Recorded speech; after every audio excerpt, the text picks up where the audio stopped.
Hindi lahat ng naha-high blood dahil sa pagkain ng kolesterol. Yung iba, makita lang yung post ko, high blood na.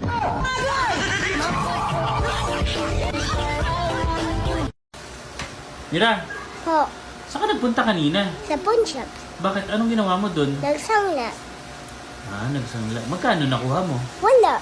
Bakit? Peke daw kasi eh. Ano ba sinanla mo? Yung promise niya na ako lang.